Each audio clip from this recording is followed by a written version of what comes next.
Ce programme, c'est le suivi des feuilles de route de chacun des ministères et donc ça découle de la loi Rennes de 2021.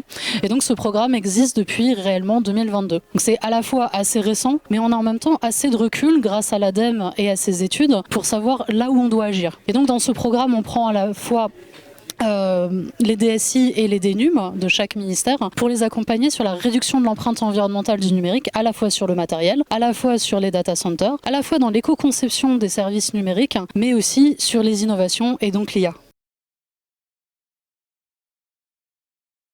Donc pour les accompagner, on a à la fois la mise en œuvre de la feuille de route, donc le suivi des indicateurs, etc., mais aussi la mise à disposition de tous les outils utiles et donc de la formation. Pour la formation, ce qu'on a mis en place, c'est à la fois un référentiel pour les agents publics, mais que vous pouvez utiliser dans tous les métiers du numérique, puisqu'effectivement, quand vous êtes chef de projet, il y a des spécificités, bien entendu, pour le public, mais on retrouve les mêmes axes de travail.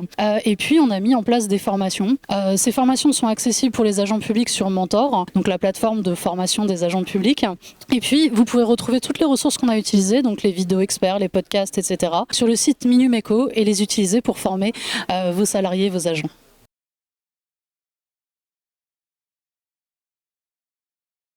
Alors, en tant que DSI ou DNUM, il y a une responsabilité à engager toute son entité dans le changement et dans la transformation. Ça demande bien entendu beaucoup de réflexion et d'avoir une stratégie, une gouvernance du numérique responsable. Donc la première des choses, c'est peut-être se poser autour de la table et voir d'où on part, faire déjà une auto-évaluation, faire un bilan, parce que si on ne sait pas d'où on part, on ne sait pas où est-ce qu'on veut aller. Donc ça, c'est la première chose. La deuxième, c'est qu'on a des attentes, qu'on soit dans une entreprise ou qu'on soit dans une administration, en face de nous, on a soit des clients, soit des citoyens et des usagers qui ont des attentes. Donc il faut voir comment la société évolue et les attentes qu'on a sur l'aspect environnemental, mais aussi social, et coupler les deux. Et puis la troisième chose, c'est que vous allez pouvoir faire des choix stratégiques sur l'hébergement, sur votre matériel, et ça, c'est ce qui va avoir le plus d'impact. Mais si vous engagez pas vos équipes sur le long terme, non seulement elles vont pas forcément comprendre ces choix, et puis vous risquez d'avoir d'autres impacts, notamment dans la conception de vos services, dans les applications que vous allez leur proposer. Et donc c'est important quand même de les inclure dans ces décisions-là.